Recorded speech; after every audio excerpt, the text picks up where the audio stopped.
Mike Versace and I just published a piece on enterprise financial management.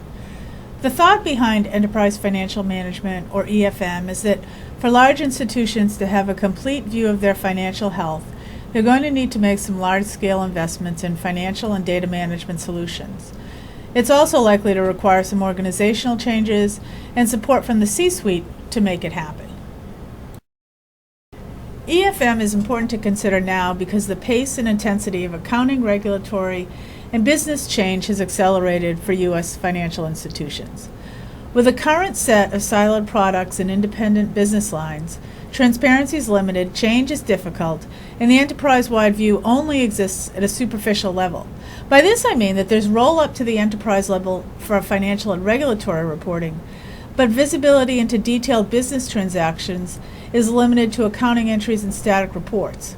To get more complete visibility and adaptability, institutions are reinvesting now in their financial management solutions, and they're looking at a converged risk and finance data model.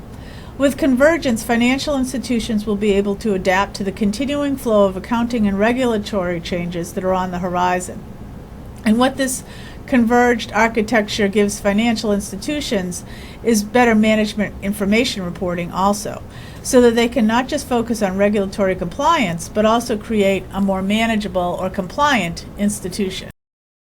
One of the big reasons financial institutions are investing in financial management right now is the expected changes and planned changes to accounting rules.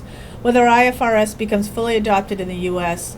or if current accounting rules simply converge closer to IFRS, current processes are going to be disrupted. Institutions should have in place a steering committee to provide guidance and set a course for the institution to follow.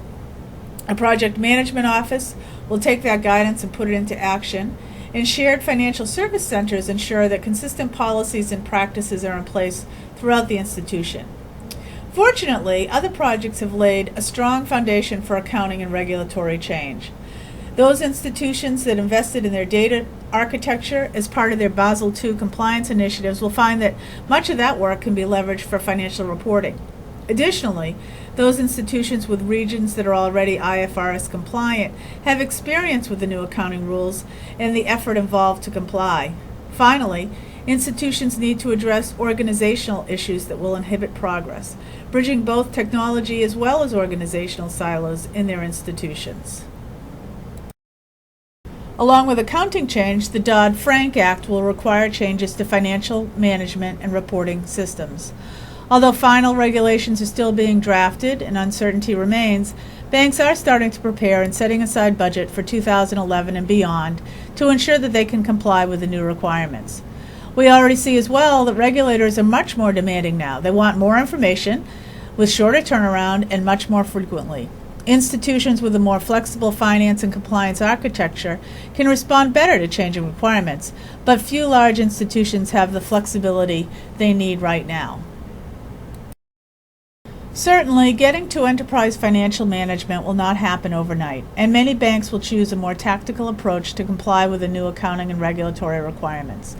They will extend the web of solutions in place and focus on compliance rather than transformation. It will be faster and less expensive, but it will likely introduce more complexity and rigidity. The benefit, though, is that when capital is tight, the institution will have the flexibility to save its resources to invest in other areas, investing in channels, commercial lending, or risk solutions, for example. But there are benefits that will accrue to institutions who choose to transform their financial management. First, there's the opportunity to coordinate investments and develop a converged risk and finance approach that will meet the needs of multiple masters.